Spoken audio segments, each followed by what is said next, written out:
hours the day her father got the call. Her sister Janie had gone missing. The Caldwell family grew up in Coos Bay, Oregon, a small lodging and fishing town on the coast. There were 5 siblings. Carolyn was the oldest, followed by Janie, then Rachel, Joyce, and finally their younger brother. Despite their age gap, Janie and Joyce were incredibly close. They played with dolls, ran around outside, and shared a special bond. Joyce remembers, even though Janie was older, her functioning level was the same as mine. The schools noticed early on she had trouble sitting still, would get upset easily, and sometimes threw things. She often ran away, but she would always come back. On March 9th, 1979, the Oregon State Police received a report of what was described as a walkaway from Fairview Training Center, a mental health facility. Detective Sergeant Steve Hinkle of the Oregon State Police recalls that day. When the state police responded, they learned that it was Janie, an 18-year-old female with mental disabilities, who had walked away from the facility. Although Janie was legally 18, Marion County District Attorney Paige Clarkson explains Janie was 18 years old, but didn't look it. She was 5'1", roughly 90 pounds, soaking wet, and had the developmental age of about an 8-year-old. Fairview staff told investigators Janie had been missing for several hours by the time they contacted authorities. Detectives began piecing together her last known movements. Her teacher was the first to be interviewed. She explained that Janie had been in class when her counselor, Bill Graff, stopped by to speak with her briefly. Shortly afterward, Janie stormed out. The teacher last saw her walking in the direction of Kozer Cottage, where Janie lived, but she never arrived there. That's when she was officially listed as AWOL. Former psychiatric aide Leona Ways, who worked at Fairview at the time, remembers how the staff reacted. They were all talking about it up until the end of the shift. They hadn't heard any word other than no, they haven't found her yet. The last confirmed sighting of Janie was just before 2 p.m. Janie had been at Fairview for nearly a decade. She first entered the facility in October 1968 around the age of 7. At that time, Joyce was just 4. Joyce remembers her parents trying to do what was best for Janie, especially with 3 other children at home. They just didn't know how to provide the care she needed. Coos County Mental Health diagnosed Janie with learning disabilities, noting her low IQ and suspected underlying psychological issues. They recommended she be sent to Fairview for further evaluation. By 1980, efforts were being made to move people with intellectual disabilities out of institutional settings like Fairview and into more supportive group homes. Joe Wagowski, Executive Director Emeritus at Community Vision, was one of the advocates leading that charge. He explained that many residents at Fairview were placed there by the state, either for acting out or simply because they qualified due to a disability. Over time, the separation from Janie deeply affected Joyce. It was emotional for her. She was who she played with, so she didn't have that anymore. And she was sad all the time because she never got to see her for such a long time. Janie loved the outdoors. She and Joyce used to run and play outside together, but now that connection was gone. Still, they kept in touch through letters and occasional phone calls. She loved me writing her long letters, Joyce says. The distance took a toll on the family. Joyce's father would frequently call the school trying to arrange visits or have Janie come home for a while. Sometimes he'd arrive only to find out that Janie had been moved to another cottage and the visit had to be rescheduled. The facility facility staff continued recommending more behavioral training, and gradually, Janie became a permanent resident. Eventually, she was made a ward of the state, taking that decision-making power away from her parents. For Joyce's mother, that was devastating. On the day Janie disappeared, March 9th, Joyce had just come home from school when her father gathered the siblings together. He told them Janie had gone missing. Staff at Fairview believed she'd return within a few hours, having been upset earlier in the day. They hoped she'd calm down and come back, but she didn't. Police searched the grounds at Fairview for hours and found nothing. But then, a crucial tip came in.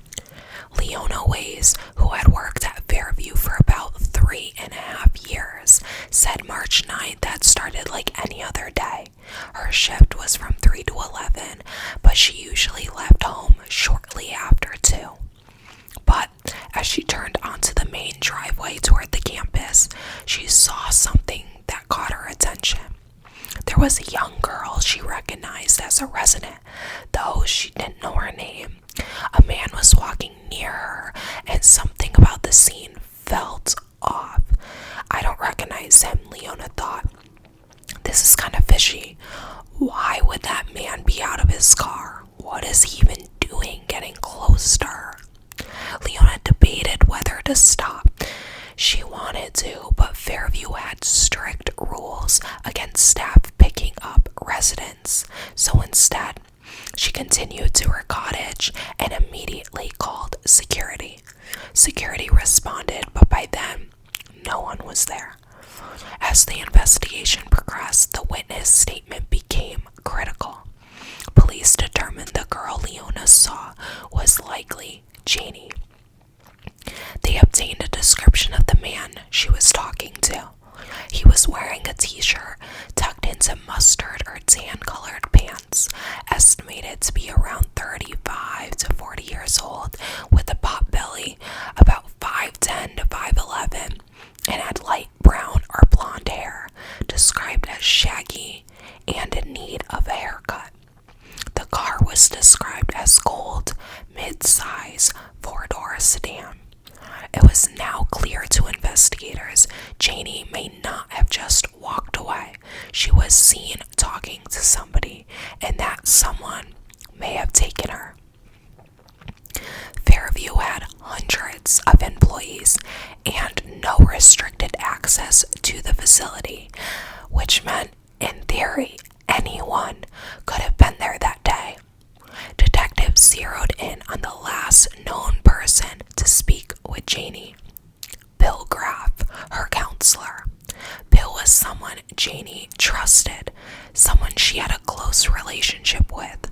Police were not only interested in what the final conversation was about, but in the nature of their connection.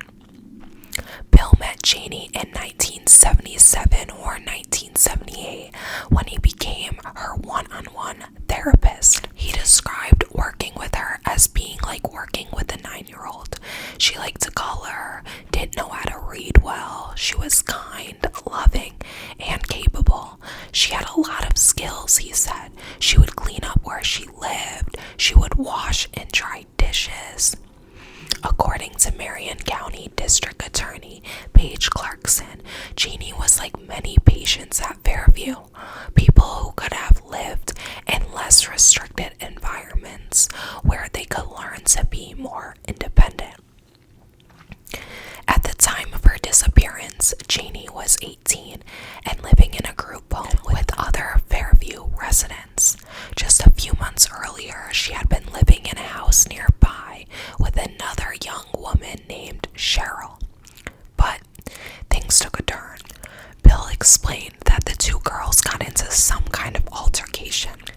Cheryl had been warming up chili on the stove when Janie, in a moment of frustration, grabbed the pot and poured it over Cheryl's head, burning her.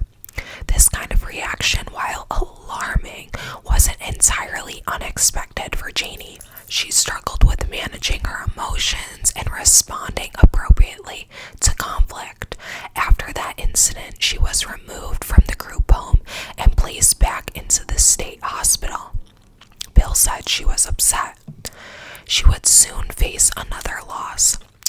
insurance changed and therapy with Bill was no longer covered. He told her he wouldn't be able to work with her anymore and that he wouldn't be coming back the next day. That was the same day Janie disappeared. Investigators took a hard look at Bill. After all, the witness description of the man seen near Janie bore some resemblance to him. Detectives interviewed him and administered a polygraph. They asked, "Have you been completely truthful with the police about Janie?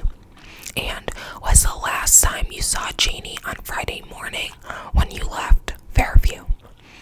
He passed the polygraph. Police believed he was telling the truth. March 13th, 1979, 4 days since Janie vanished. With no leads except a vague suspect description, investigators began to fear the worst. They believed the most likely motive in her abduction was sexual assault. Police began running background checks on Fairview employees. Several individuals stood out, particularly those with histories of sexual misconduct. But this was 1979. Oregon did not have a sex offender registry, making it difficult to screen employees for past convictions. Despite their efforts, no one stood out as a clear suspect. And as time passed, detectives feared the chances of finding Janie alive were quickly fading. Back in Coos Bay, the Landers family waited for any word.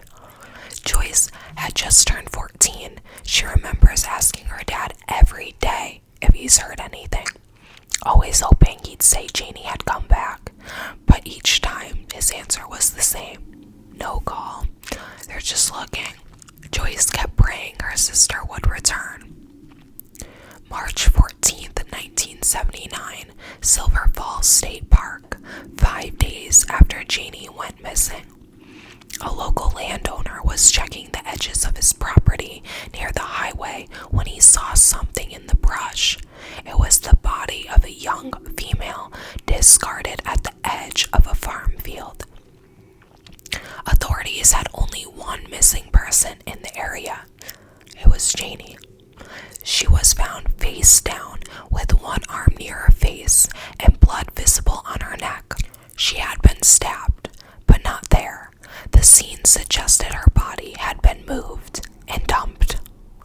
District Attorney Paige Clarkson added she had been stabbed somewhere else and she fought for her life.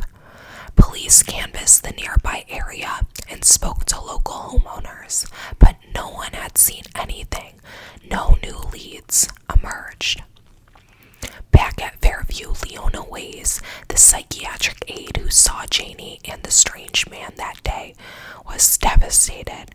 The discovery haunted her. The thought that she might have been the last person to see Janie alive, other than the killer, had stayed with her for decades. She admitted, "I felt guilty. I could have picked her up."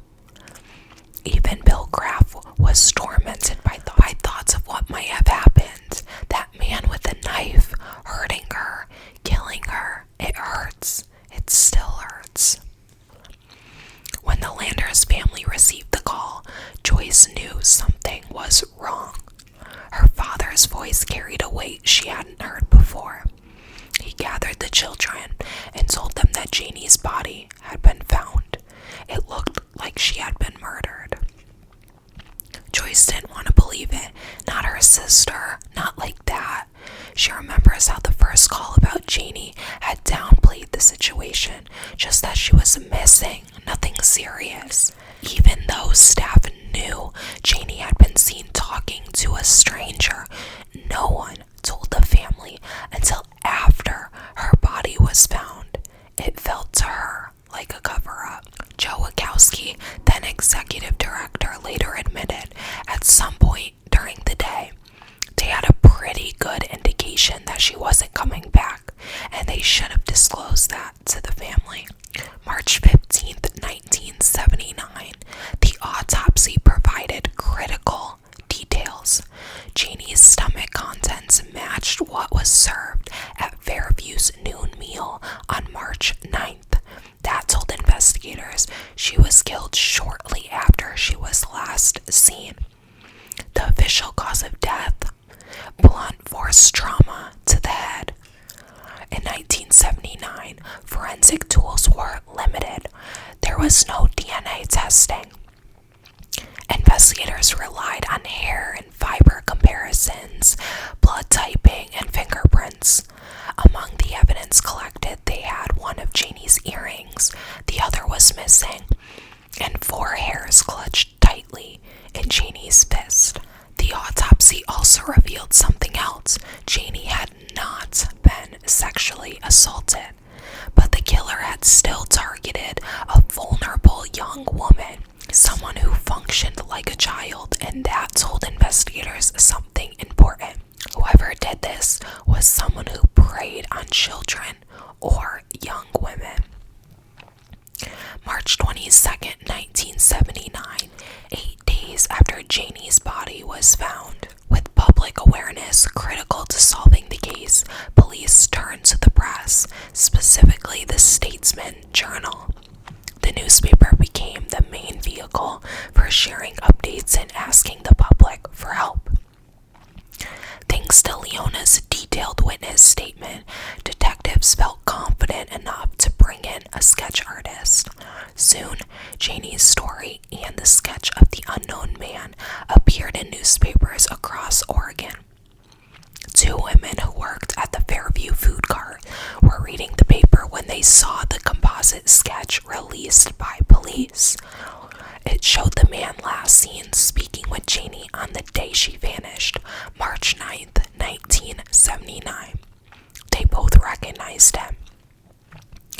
He had come to the food cart for lunch that day.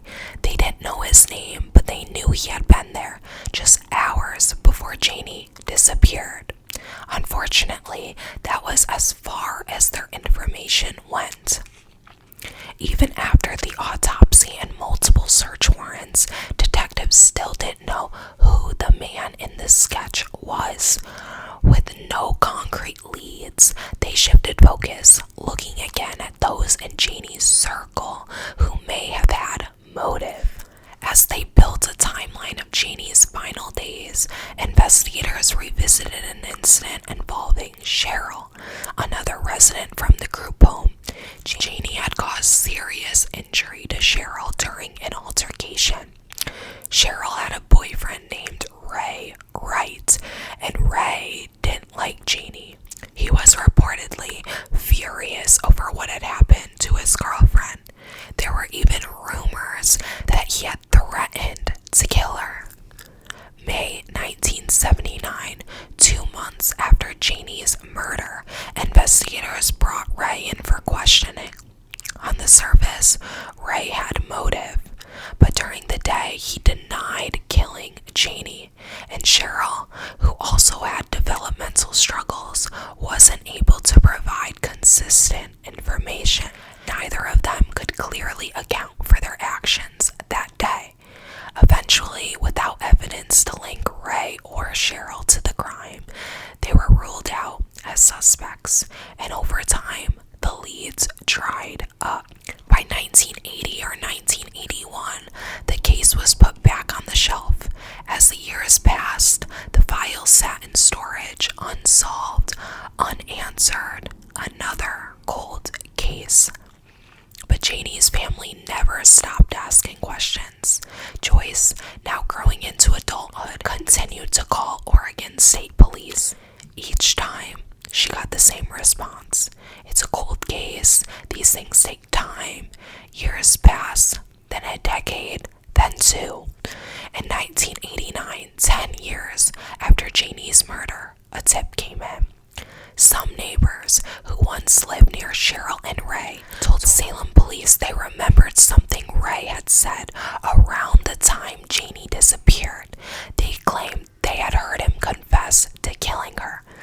By then, Cheryl and Ray were no longer together. Detectives re-interviewed Cheryl. She told them something chilling. She remembered seeing and hearing, one that matched Janie's inside Ray's truck. investigators were hopeful. At Janie's autopsy, one of her earrings was missing. If they could find it in Ray's vehicle, it could be the break they needed. Police searched for the truck, but it had been destroyed years earlier, and without the earring or new physical evidence, the lead fizzled. Again, the case went cold. By the year 2000, Fairview Training Center closed its doors for good. The institution had long been the subject of scrutiny.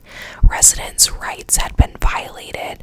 There were stories of unnecessary medications, forced sterilizations, and prolonged isolation. When Joyce learned Fairview had shut down, she felt a complicated sense of relief. Her sister had lived through it, being locked in rooms, strapped down. She often wondered if Janie were alive today, would she be thriving? Would she have finally gotten the help she needed? Now it's March 12th, 2015. It had been 36 years since Janie's death. Joyce walked into Oregon State Police headquarters to meet with Detective Steve Hinkle. She wanted to know, could the case be reopened? With today's technology, could they test Janie's clothing for DNA?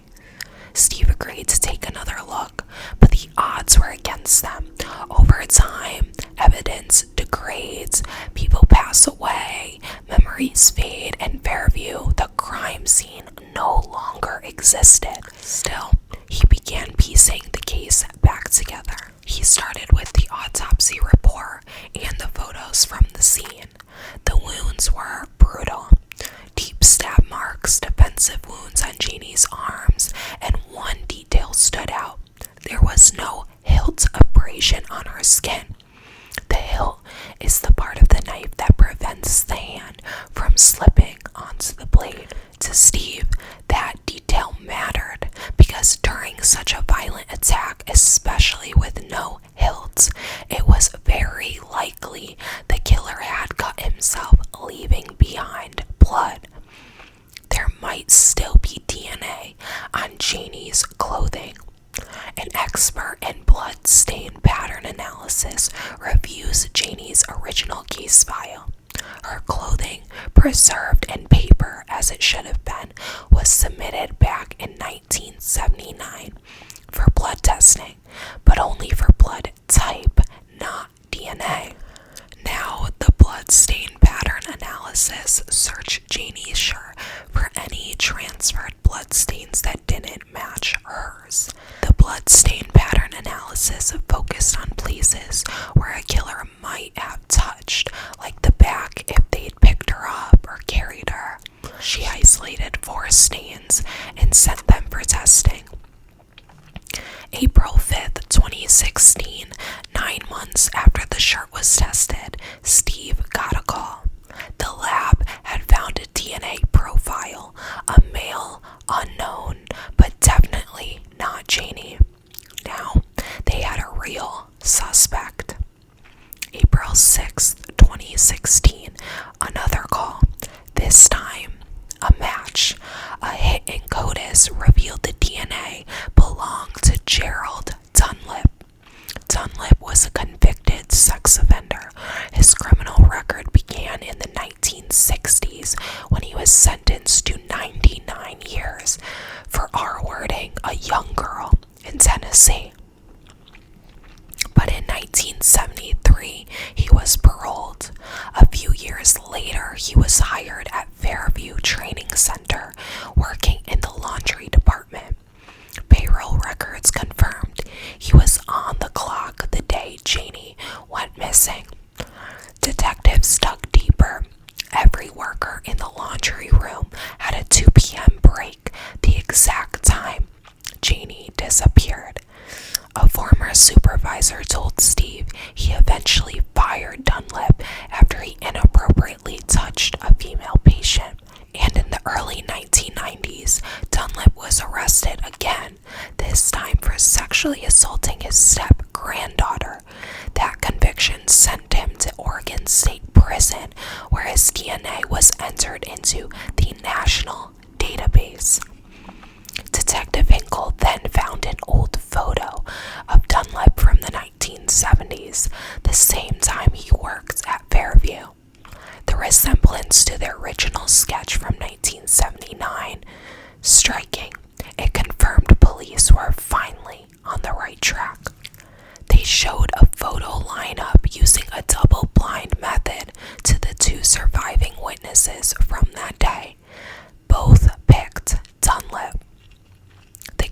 was now closed.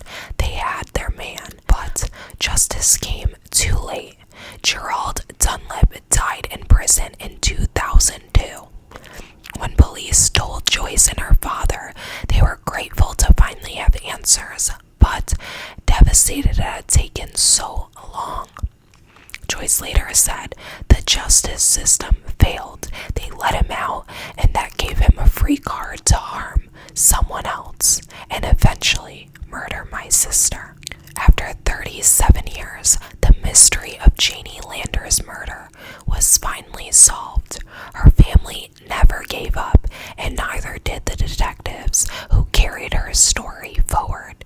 For Joyce, the closure came not just in knowing who was responsible, but in knowing that Janie had finally been seen and that her story was no